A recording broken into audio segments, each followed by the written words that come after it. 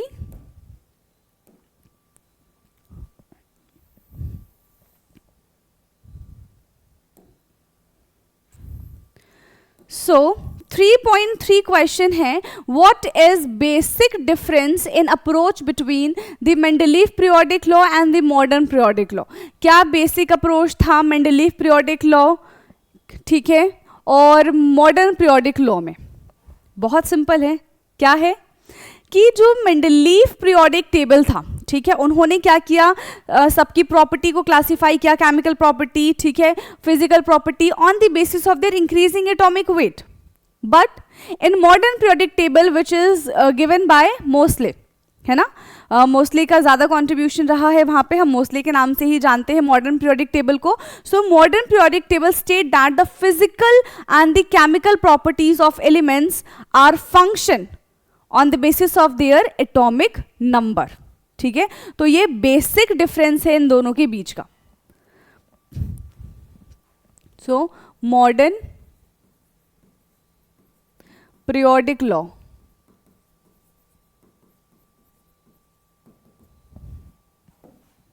Yes बताइए, modern periodic law में हम क्या लिखेंगे? सॉरी, पहले हमने मॉडर्न लिख दिया, यहाँ पे हमारे पास मॉडर्न भी है और मेंडलीव भी है. ठीक है, मेंडलीव,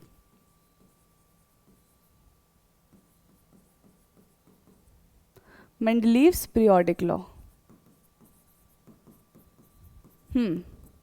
सो मेंडलीव पीरियोडिक लॉ ने क्या बताया था? Law state that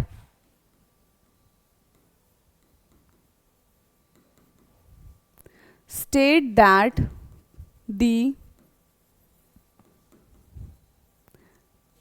physical and chemical properties, law state that the physical and the chemical properties of element, ठीक है, किसके बेसिस पे फंक्शन करेगी? Elements of periodic table function on the basis of atomic weight, on the basis of atomic weight, right? वही modern periodic table में क्या हो जाएगा? Law state that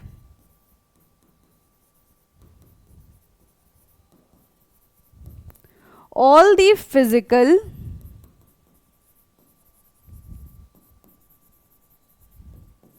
and chemical properties of element, chemical properties of element of periodic table function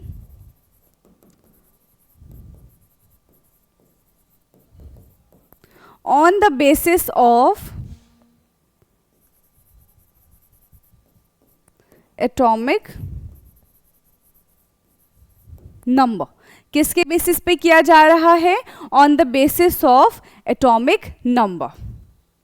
done है, समझ में आ गया?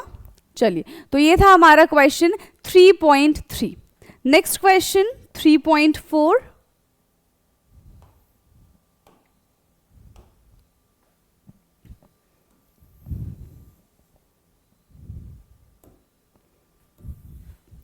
So question 3.4 है, on the basis of quantum number justify that the sixth period of the periodic table should have 32 elements. 32 elements, okay, should have 32 elements. ठीक है, तो sixth period में, ठीक है, six period in a periodic table have 32 elements. कैसे हम पता करेंगे? On the basis of the quantum number. तो सिंपल सी बात है, यहाँ पे अगर हम सिक्स्थ पीरियड की बात करते हैं तो सिक्स्थ पीरियड के अंदर कौन कौन से सब शेल इन्वॉल्व होंगे, फिर हम जानेंगे कि उन सब शेल में कितने इलेक्ट्रॉन्स हम फिल कर सकते हैं. क्लियर? यहाँ पे क्वांटम नंबर, कौन से क्वांटम नंबर से पता कर लेंगे? सिक्स पीरियड कह रहे हैं तो यानी कि क्वांटम नंबर कितना हो जाएगा इसका? N. Principal quantum number is 6. क्या हो जाएगा इसका प्रिंसिपल क्वांटम नंबर? 6. राइट. अब ये पता करना है कि सिक्स्थ पीरियड में कितने ऑर्बिटल्स आते हैं, कितने सबशेल है इसके अंदर, और उसके अंदर कितने इलेक्ट्रॉन्स फिल किए जाते हैं. चलिए, किस तरीके से लिखेंगे इसका आंसर हम फटाफट से बताइए. यस, अबो प्रिंसिपल आप सबको बनाना आता है, ठीक है. So in sixth period electron can be filled in sixth period electron can be filled. कैसे कैसे इलेक्ट्रॉन हम फिल करेंगे, कौन कौन से सबशेल होंगे? सिक्स में है तो सबसे पहले 6p, ठीक है, नहीं 6p नहीं 6s, ठीक है. कौन कौन से आएंगे? 6s है, फिर 4f 5d, है ना. 6s 4f 5d and 6p. ये रहेगा सिक्स्थ पीरियड की बात कर लें. जब हम सिक्स पीरियड पे पहुंच जाओ, समझ आया? इमेजिन कर पा रहे हो सिक्स पीरियड कितना होगा? टोटल 7 ही पीरियड होते हैं, तो सेकेंड लास्ट पीरियड की बात कर रहे हैं. तो उनमें कौन कौन से सबशेल प्रेजेंट होंगे? 6s 4f 5d and 6p, ठीक है. एंड यहां पे क्या है? 6s have 1 orbital. 6s के पास कितने ऑर्बिटल्स होते हैं? 6s has 1 orbital. क्लियर? उसके पास कितने ऑर्बिटल होते हैं? एक ही ऑर्बिटल होता है. फिर 4f has 7 orbitals. 5d has 5 orbitals and 6p has 3 orbitals, and in each orbital we can fill 2 electron. ठीक है, according to Pauli exclusion principle हम कितने इलेक्ट्रॉन फिल कर सकते हैं? एक ऑर्बिटल के अंदर 2 इलेक्ट्रॉन फिल कर सकते हैं, ठीक है, plus half and minus half, right. And in each orbital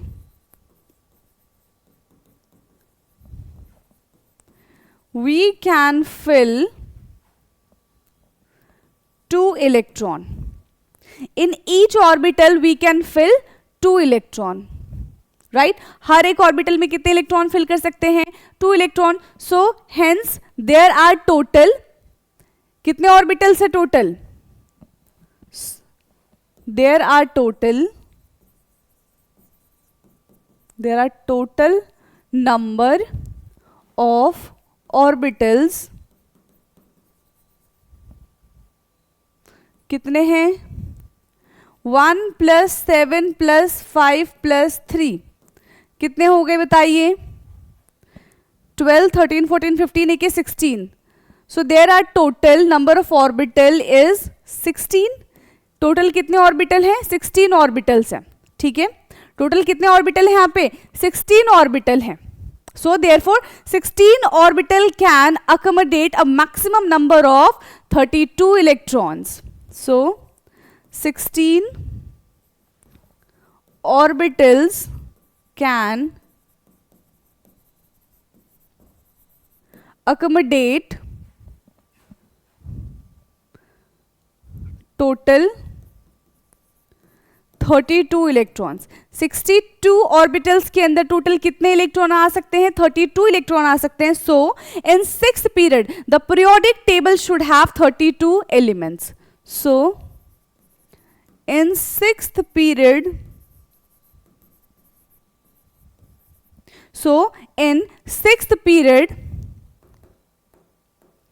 of periodic table,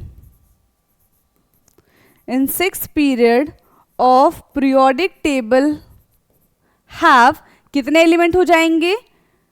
should have 32 elements. Clear? Total कितने एलिमेंट्स है?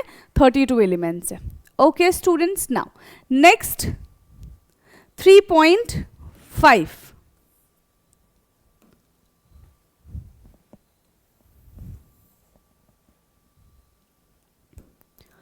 3.5 क्वेश्चन है. In terms of period and a group where would you locate the element z is equal to 114. z is equal to 114. ठीक है, z is equal to 114. कैसे पता करेंगे हम? तो हमें फर्स्ट एस ब्लॉक की अगर हम बात करें तो कितने एलिमेंट्स प्रेजेंट होते हैं? है, ली, ना, की, रब, से, फरियाद. ठीक है, और जो लास्ट वाला होता है यहाँ पे 87 इसका एटॉमिक नंबर होता है. लास्ट रो में 7th हम ये 7th पीरियड की अगर हम बात करते हैं तो 7th पीरियड में 87 से लेकर 118 तक एलिमेंट प्रेजेंट है. ठीक है, 87 से लेकर 118 तक यहाँ पे आपको एटॉमिक नंबर दिख जाएगा.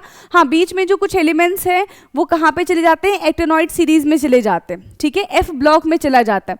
तो अभी उससे हमको देखना नहीं है. अब सोचो जरा, 118 यहाँ पे आएगा. ठीक है, बिल्कुल लास्ट में है.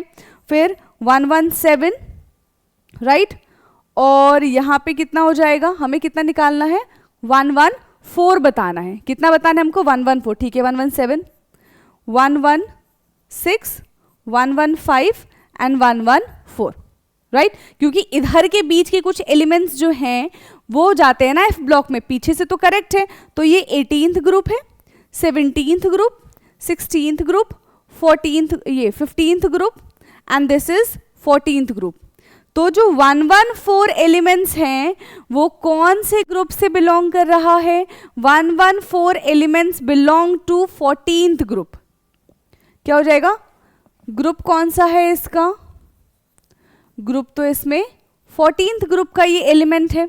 पीरियड कौन सा है? अभी हमने देखा 7th पीरियड. पीरियड कौन सा है इसका? 7th है. और ये हो गया, ग्रुप हमने पता कर लिया, हमने पीरियड पता कर लिया. ब्लॉक कौन सा है? किस ब्लॉक में पाया गया है ये बताइए? 14th है. किस ब्लॉक में है? पी ब्लॉक ना. ब्लॉक कौन सा है इसका? P block. So in the term of the periodic period and the group where would you locate the element? तो हम कहाँ पे लोकेट करेंगे? ग्रुप 14 में पीरियड 7 है और ब्लॉक कौन सा रहेगा? पी ब्लॉक रहेगा. तो इस तरीके से हम इसको आइडेंटिफाई कर सकते हैं. क्लियर? समझ में आ गया है? करिए इसको note down. Done. Next question की तरफ चले अब हम.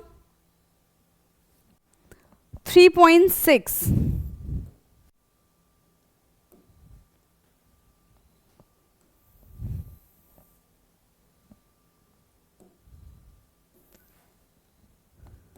चलिए 3.6 को फटाफट से रीड कीजिए. करिए इसको रीड. यहाँ पे क्या है? Right the atomic number of the element present in the third period and the 17th group of the periodic table. क्या बताना है हमको? Right the atomic number. ठीक है, कितना इसका एटॉमिक नंबर होगा present in the third period. ठीक है, and the 17th group. Okay, 17th group. देखो यहाँ पे 18th ग्रुप हेलोजन का होता है और 17th ग्रुप किसका होता है? बताइए, 17th ग्रुप किसका होता है? सॉरी, 18th ग्रुप हमारा नोबल गैस है, 17th ग्रुप हेलोजन है. तो फ्लोरीन, क्लोरीन, ब्रोमीन और आयोडीन, यही एलिमेंट्स प्रेजेंट होते हैं. राइट जो फ्लोरीन होता है वो कौन से ग्रुप से बिलोंग, कौन से पीरियड से बिलोंग करता है? सेकेंड पीरियड से बिलोंग करता है. देखो सीधा सीधा इसका आंसर हम बता सकते हैं. ठीक है, इतना टफ तो नहीं है ये. सेकेंड पीरियड से बिलोंग करता है and this belong to the third period. तो 17 ग्रुप में थर्ड पीरियड से कौन बिलोंग कर रहा है? क्लोरीन बिलोंग कर रहा है. राइट कौन बिलोंग कर रहा है? क्लोरीन बिलोंग कर रहा है. तो डायरेक्टली इसका आंसर हम क्लोरीन लिख के एटॉमिक नंबर कितना लिख सकते हैं? 17 लिख सकते हैं. राइट दूसरा तरीका क्या कह रहे हैं यहाँ पे कि थर्ड पीरियड है तो हाईएस्ट प्रिंसिपल क्वांटम नंबर कितना हो जाएगा? n is equal to 3. Right elements belong to third period, elements belongs to third period. That means the maximum principal quantum number, the maximum principal quantum number n is equal to 3. ठीक है, 3 से ज्यादा principal quantum number नहीं होगा. Clear आ गया समझ में? n is equal to 3 third period में बिलोंग कर रहा है. सो अब दूसरा क्या है? 17th group. थर्ड पीरियड हो गया, 17th ग्रुप. 17th ग्रुप का क्या मतलब है? यहाँ पे थर्ड ग्रुप हमने यहाँ पे लिख दिया है. 17th ग्रुप का क्या मतलब है? इन दोनों की हेल्प से हम क्या निकाल सकते हैं? कॉन्फ़िगरेशन निकाल सकते हैं. क्या निकाल सकते हैं हम? कॉन्फ़िगरेशन निकाल सकते हैं. तो देखो 17th ग्रुप का हम क्या कर सकते हैं? General electronic configuration of 17th group is कितना हो जाएगा? यहाँ पे p ब्लॉक है, सो थर्ड का निकाल रहे हैं ना यहाँ पे हम, तो 3p और 1 से लेकर हम यहाँ पे 6 में इलेक्ट्रॉन फिल कर सकते हैं. ठीक है, और दूसरा क्या होगा यहाँ पे? 3s122 फिफ्थ में है तो इसमें 2 इलेक्ट्रॉन भर सकते हैं हम और इसमें सिर्फ 5 ही इलेक्ट्रॉन भर सकते हैं. एक में हम 2 इलेक्ट्रॉन भर सकते हैं और एक में हम 5 इलेक्ट्रॉन भर सकते हैं. तो टोटल मिला के कितना हो जाएगा? 7 हो जाएगा. Clear? So maximum principal quantum number is 3. The general electronic configuration, the general electronic configuration of 17th group is ns2 np5 यानी कि 3s2 and 3p5. ठीक है, 3s2 and 3p5. सो इसके पहले का पूरा भर लो. कैसे फिल करते हैं? spdf लिख लो, फिर 1s2 1s2 2s2 2p6 3s2 and 3p5. कितने इलेक्ट्रॉन हुए? 5 6 7. ठीक है, और ये 10 17 इलेक्ट्रॉन. दैट मीन्स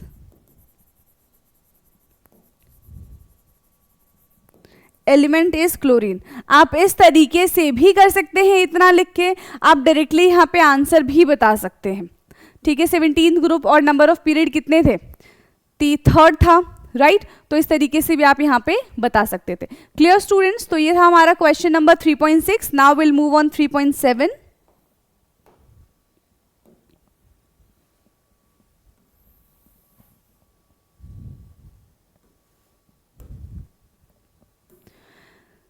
थ्री 3.7 है यहाँ पे. Which element do you think would have been named? Okay, Lawrence.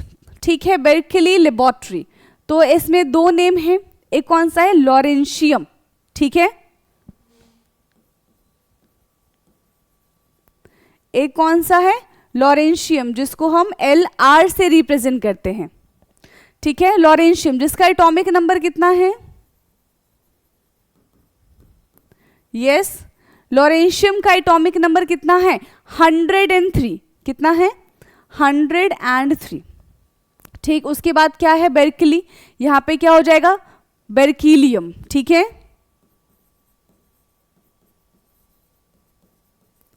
और इसका जैसे कि हमने सिंबल लिखा है तो इसका सिंबल क्या हो जाएगा, simple BK, and the atomic number, फटाफट से बताइए इसका एटॉमिक नंबर कितना होगा, कितना होगा, 97, एंड सीबॉर्ग्स ग्रुप इज सीबॉर्गियम, ठीक है,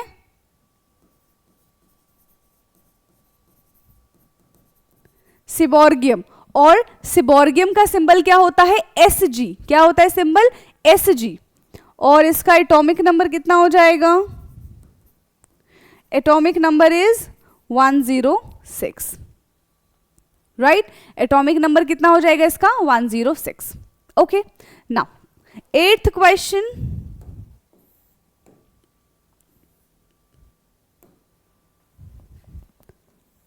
क्वेश्चन 8th,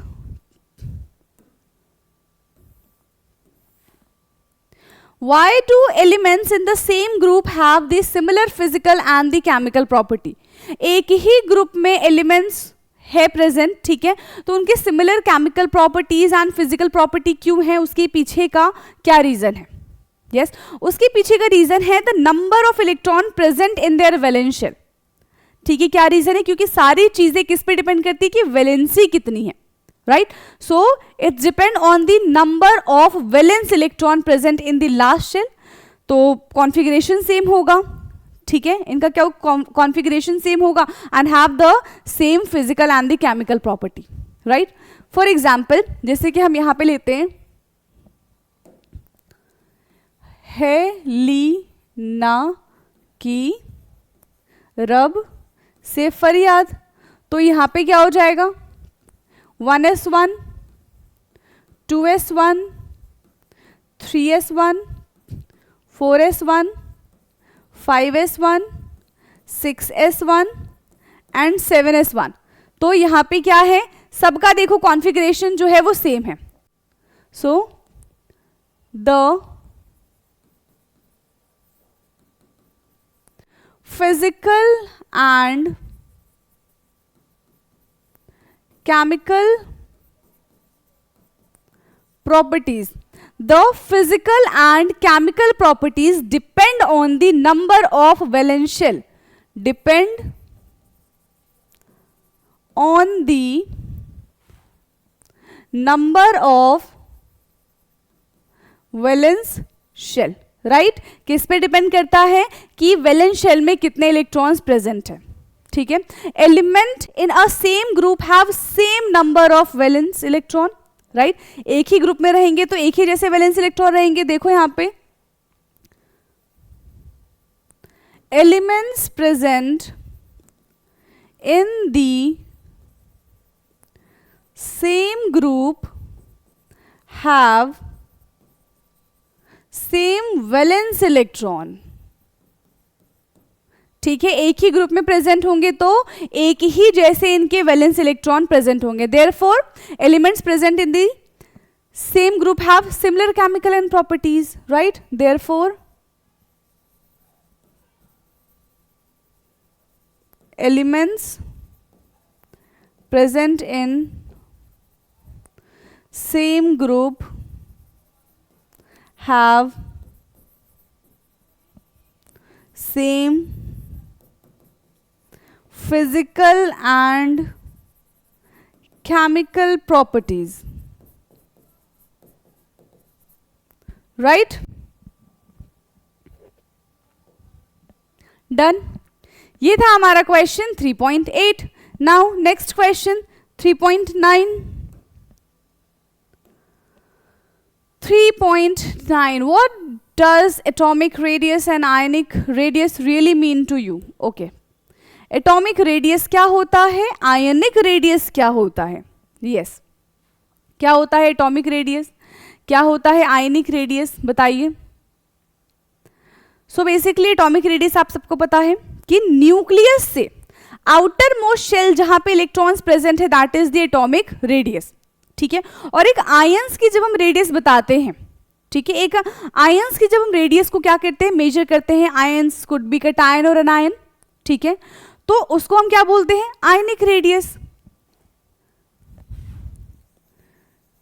ये है न्यूक्लियस,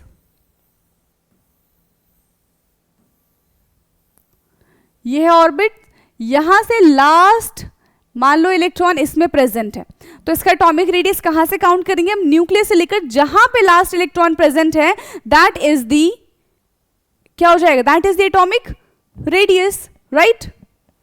लिखो एटॉमिक रेडियस, क्या डेफिनेशन लिखेंगे हम एटॉमिक रेडियस की, इससे देखिए बताओ क्या होगा, the distance from the nucleus, कहां से, the distance from the nucleus to the outer most shell of the electron, the distance from the nucleus, from the distance from the nucleus to the outermost shell,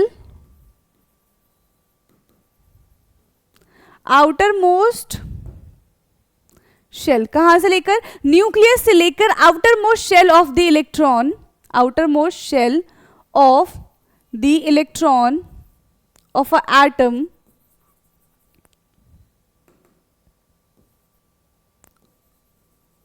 outermost shell of atom is called atomic radius, क्या हो जाएगा, is called atomic radius,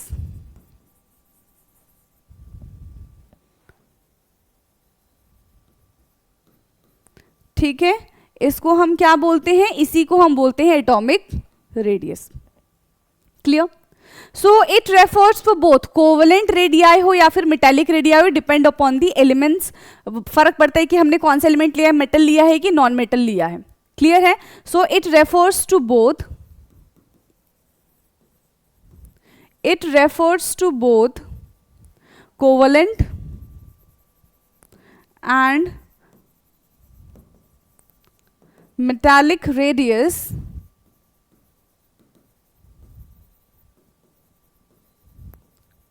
depends upon the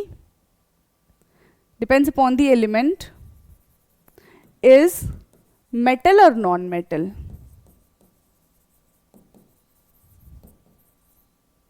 ठीक है, metal and non metal. दूसरा क्या है, ionic radius,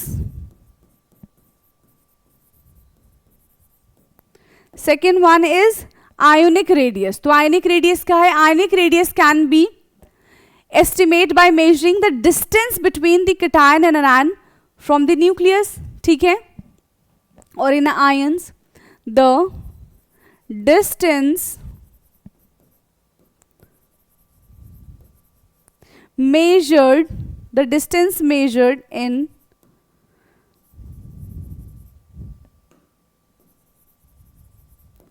cation and anion. जब एक कटायन और एक अनायन में, कटायन ले लो या फिर अनायन ले लो, उसमें हम क्या करते हैं, डिस्टेंस को मेजर करते हैं फ्रॉम न्यूक्लियस, तो वो क्या कहलाता है, आयनिक रेडियस कहलाता है, ठीक है। The distance measure in cation and anion in ionic crystal, that is ionic radius, clear, समझ में आया। Next question 3.10, next question is 3.10। So question है, how do atomic radius vary in a period and in a group, how do you explain this variation. Atomic radius बताना है, ठीक है, period wise and group wise, okay. So variations of atomic radius, variation of atomic radius. पहले कैसे बताएं हम? Period wise करते हैं,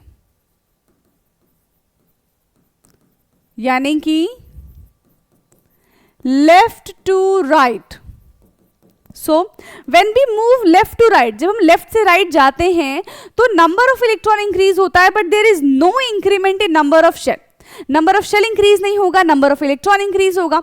नंबर ऑफ इलेक्ट्रॉन इंक्रीज होने से नंबर ऑफ प्रोटॉन इंक्रीज होता है, and number of proton increase होने से न्यूक्लियर चार्ज इंक्रीज होता है, राइट। एंड जितना ज्यादा पावरफुल न्यूक्लियर चार्ज होगा वो एटम के इलेक्ट्रॉन्स को अपनी तरफ बहुत तेजी से खींचेगा, जिसकी वजह से साइज जो है वो श्रिंक कर जाएगा, छोटा हो जाएगा। So simply we can say when we move from left to right the atomic radius decrease, right. चलो क्या लिखेंगे?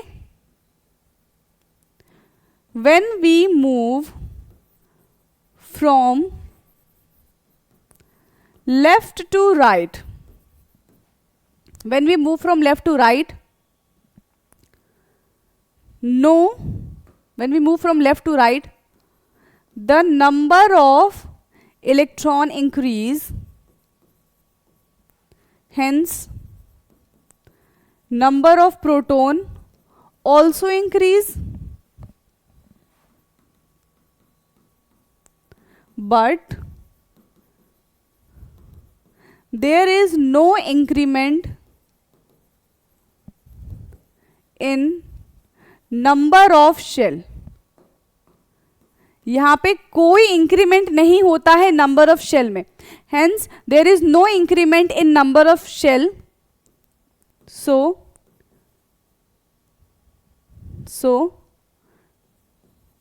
due to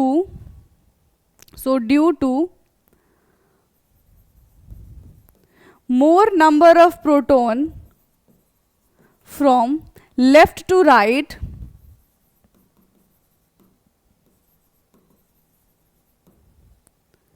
increase make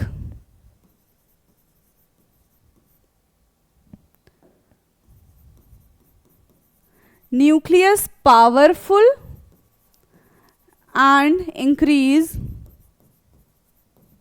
nuclear charge, which attract the electron towards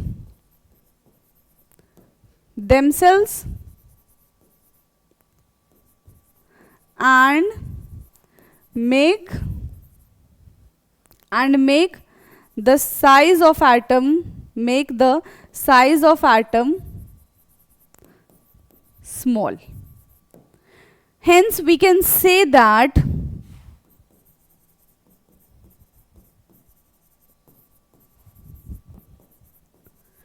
from left to right atomic radius decrease, from left to right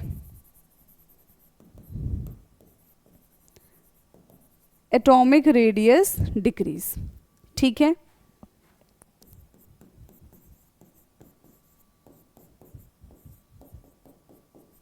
यही है, fill कर दो। तो 1 okay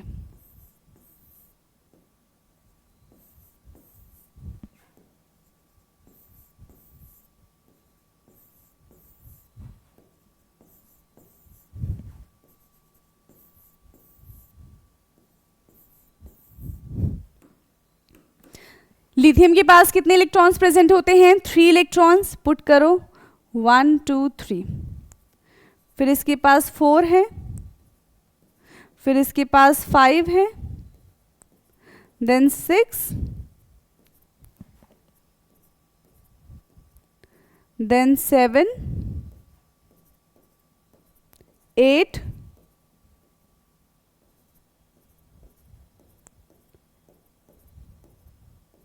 9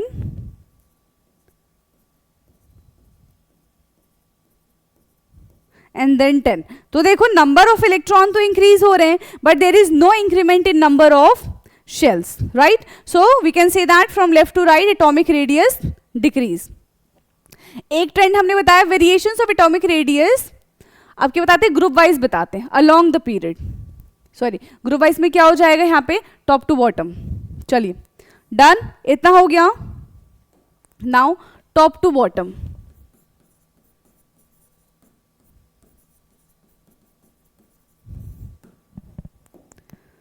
so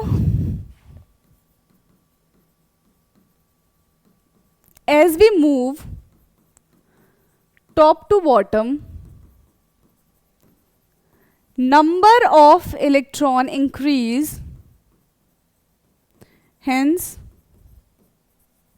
number of shell also increase। ठीक है, नंबर ऑफ इलेक्ट्रॉन इंक्रीज हो रहा है जिसकी वजह से नंबर ऑफ शेल इंक्रीज हो रहा है यहां पे, right.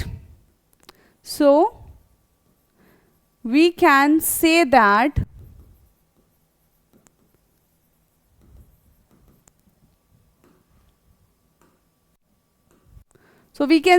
while increasing number of shell, atomic radius also increase, atomic radius also increase. ठीक है, नंबर ऑफ शेल बढ़ाने से क्या होगा, एटॉमिक रेडियस इंक्रीज हो जाएगा। फॉर एग्जाम्पल हेलिना की हमने ये ले लिया, ठीक है,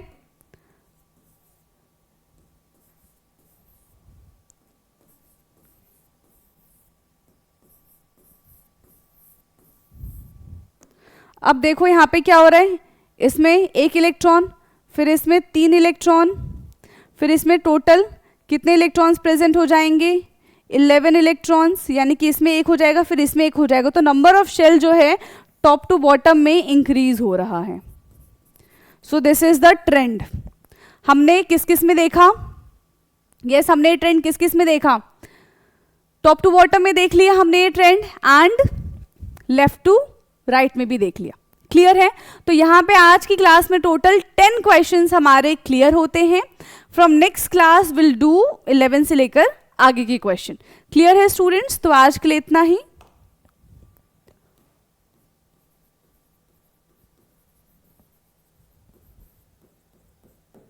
ओके, बाकी मिलते हैं नेक्स्ट क्लास में। जो भी डाउट होंगे आज के क्वेश्चन से रिलेटेड आप कमेंट बॉक्स में पूछ सकते हैं।